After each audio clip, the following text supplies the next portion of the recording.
नमस्कार, आप देख रहे हैं सुपर 50 एक्सप्रेस और मैं हूं आपके साथ सत्येंद्र भाटी। गोरखपुर के सरकारी अस्पताल में ऑक्सीजन की कमी से हुई 33 बच्चों की मौत, राजनीति हुई तेज। कांग्रेस अध्यक्ष सोनिया गांधी के कहने पर 4 कांग्रेस नेताओं ने किया गोरखपुर अस्पताल का दौरा। गोरखपुर पहुंचे कांग्रेस नेता गुलाम नबी आजाद ने साधा बीजेपी पर निशाना।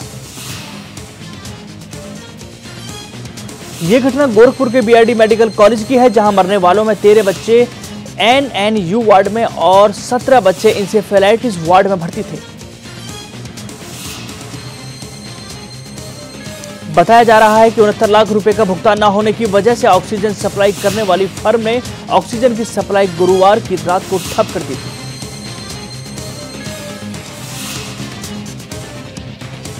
गौर हो कि पिछले 5 दिनों में अब तक हो चुकी है 63 बच्चों की मौत। हालांकि अस्पताल प्रशासन ने ऑक्सीजन की कमी से किया इनकार। कांग्रेस नेता महाबल मिश्रा ने मुख्यमंत्री से लेकर स्वास्थ्य मंत्री तक का मांगा इस्तीफा। महाबल मिश्रा ने कहा है कि ये कुशासन है जिसके चलते 33 बच्चों की मौत हो गई है। जम्मू कश्मीर में आर्टिकल 35(1) को लेकर चल रही बहस के बीच जम्मू कश्मीर की मुख्यमंत्री महबूबा मुफ्ती ने प्रधानमंत्री नरेंद्र मोदी से की मुलाकात। पीएम मोदी से मिलने के बाद मुफ्ती ने कहा कि हमारे एजेंडे में यह तय था कि आर्टिकल 370 के तहत राज्य को मिल रहे स्पेशल स्टेटस में कोई बदलाव नहीं होगा। पीएम ने भी इस मुद्दे पर सहमति जताई है। जम्मू कश्मीर में अलकायदा यूनिट का प्रमुख आतंकी जाकिर मूसा एक बार फिर सुरक्षा बलों को चकमा देकर भागने में रहा कामयाब। दरअसल सुरक्षा बलों को नूरपुरा में अलकायदा कमांडर जाकिर मूसा के अलावा 3 और आतंकियों के छुपे होने की सूचना मिली थी, जिसमें स्थानीय कमांडर साले मोहम्मद अखून भी था, जो मूसा को स्थानीय स्तर पर मदद पहुंचाता था। सुरक्षा बलों को मिली जानकारी के बाद जब सुरक्षा बल वहां पहुंचे तो स्थानीय लोगों ने सड़कें जाम कर दी और उन पर पत्थर फेंकने लगे, जिसकी आड़ में मूसा भागने में कामयाब हो गया। गौरव की बुरहान वानी के मारे जाने के बाद से ही मोस्ट वांटेड जाकिर मूसा ने जुलाई 2016 में उसकी जगह ली थी और उसने हिजबुल मुजाहिदीन को छोड़कर अपना अलग आतंकी संगठन बना लिया था। पाकिस्तान नहीं आ रहा है अपनी नापाक हरकतों से बाज। पाक ने एक बार फिर किया सीज फायर का उल्लंघन। आज सुबह पाकिस्तान की ओर से की गई जम्मू कश्मीर के मैंड सेक्टर में गोलीबारी, इसमें 45 साल की महिला की मौत।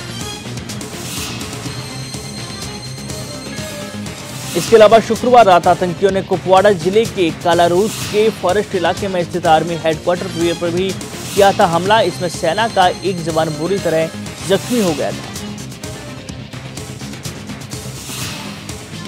इस गोलीबारी में 21 जाट राइफल का एक जवान जख्मी हो गया था, जिसको मिलिट्री हॉस्पिटल ड्रग मुल्ला में भर्ती कराया गया है। सुरक्षा बल ने इलाके में सर्च ऑपरेशन चला रहा हुआ है।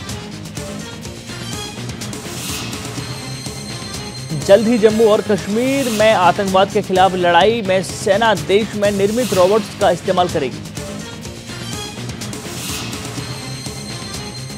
ये रोबोट्स लक्षित स्थानों पर गोला बारूद पहुंचाने में सक्षम होंगे। सेना ने अधिकारियों को बताया कि रक्षा मंत्रालय को 544 रोबोट की आवश्यकता के लिए प्रस्ताव भेजा गया था।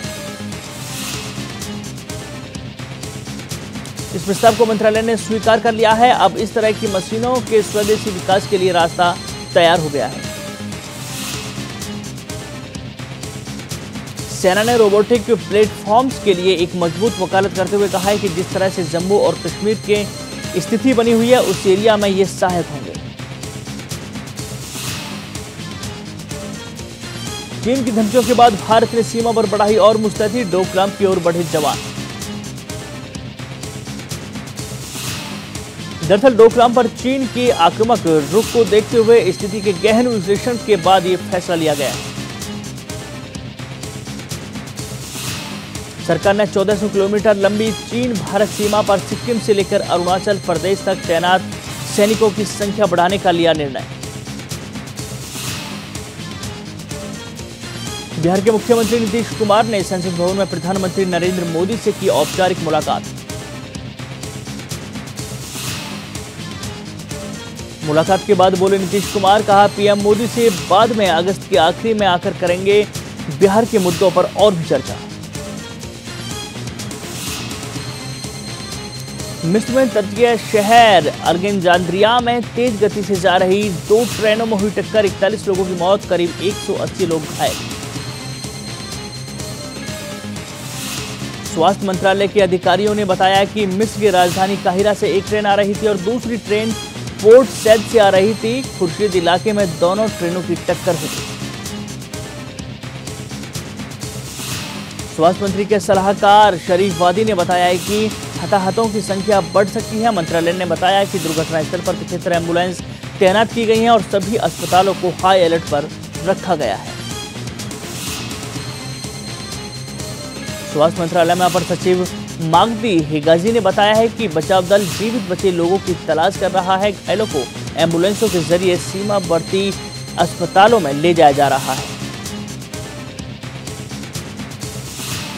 अमेरिकी राष्ट्रपति डोनाल्ड ट्रंप ने उत्तर कोरिया को दी एक और चेतावनी, कहा उत्तर कोरिया पर हमले के लिए तैयार है अमेरिकी सेना। पाकिस्तान के पूर्व प्रधानमंत्री नवाज शरीफ के काफिले में तेज रफ्तार कार से कुचलकर 9 साल के बच्चे की मौत। मामला पाकिस्तान के लाला मूसा इलाके का है, जहां नवाज शरीफ एक सभा से लोगों को संबोधित करते हुए वापस लाहौर आ रहे थे, तभी 9 साल के अहमद भीड़ से निकलकर सड़क पर आ गया। पाकिस्तानी अखबार डॉन के मुताबिक बच्चे को टक्कर मारने के बाद भी काफिले की बाकी कारें नहीं रुकी और बच्चे को कुचलते हुए आगे बढ़ गए।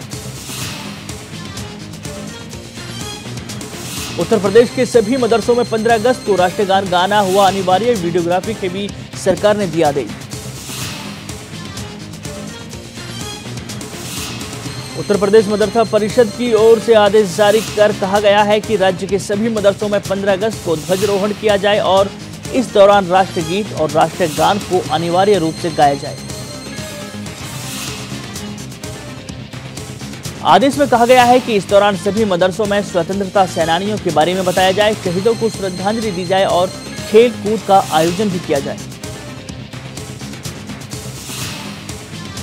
जेडीयू के पूर्व राष्ट्रीय अध्यक्ष शरद यादव के बागी रुख के बाद बिहार के मुख्यमंत्री नीतीश कुमार ने पहली बार तोड़ी चुप्पी। नीतीश ने कहा कि अपना रास्ता चुनने के लिए स्वतंत्र हैं शरद यादव, हमने जो भी फैसला लिया है वो पूरी तरह से पार्टी के साथ विचार विमर्श करने के बाद ही लिया है। गौरव की बीजेपी के साथ गठबंधन किए जाने के बाद से बगावती तेवर अपनाए जेडीयू के पूर्व अध्यक्ष शरद यादव इन दिनों बिहार दौरे पर हैं। बिहार में महागठबंधन सरकार टूटने के बाद शुरू हुआ राजनीतिक घमासान थमने का नाम नहीं ले रहा है। जेडीयू ने अपने राज्यसभा सांसद अली अनवर को पार्टी से निलंबित कर दिया है। पार्टी हाईकमान की तरफ से की गई इस कार्रवाई की पुष्टि जेडीयू के जनरल सेक्रेटरी केसी त्यागी ने की है। केसी त्यागी ने बताया है कि अली अनवर कांग्रेस अध्यक्ष सोनिया गांधी द्वारा बुलाई गई विपक्षी पार्टियों की बैठक में शामिल हुए थे, इस कारण पार्टी ने उन पर कार्रवाई की है। हिमाचल चुनाव में हाईटेक तरीके से रण में उतरेगी बीजेपी, आधुनिक रथ हुआ हिमाचल रवाना। हिमाचल प्रदेश में बीजेपी ने चुनावी रणभेरी का किया शंखानाद, पार्टी अब वहां हाईटेक तरीके से करेगी कांग्रेस से मुकाबला। बीजेपी सांसद अनुराग ठाकुर ने रवाना किया रथ। इस आधुनिक रथ में एक 55 इंच की एलईडी स्क्रीन होगी, जिस पर मोदी सरकार की जनहित योजनाओं को दिखाया जाएगा और रथ के सामने पीएम मोदी का एक कटआउट भी लगा होगा। सेंसर बोर्ड के अध्यक्ष पद से हटाए गए प्रहलाद निहालनी, अब प्रसून जोशी को मिली ये जिम्मेदारी। बॉलीवुड के महानायक अमिताभ बच्चन का पैर हुआ फ्रैक्चर, लेकिन शूटिंग रखी जारी। दरअसल एक एक्शन सीन की शूटिंग के दौरान अमिताभ बच्चन के पैर में चोट लगी, जिससे उनके पैर में भयंकर दर्द होने लगा, लेकिन उसके बावजूद उन्होंने शूटिंग नहीं रोकी।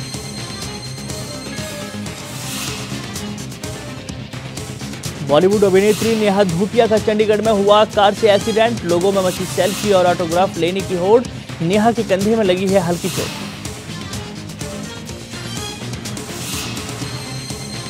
भारत और श्रीलंका के बीच 3 टेस्ट मैचों की सीरीज का आखिरी टेस्ट आज से शुरू। टॉस जीतकर पहले बल्लेबाजी कर रही है टीम इंडिया।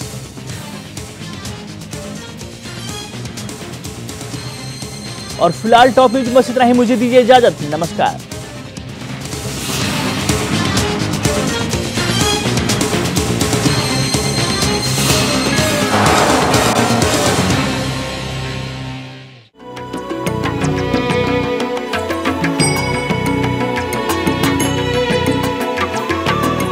सर्वधर्म संगम, धर्म के सच्चे प्रहरी।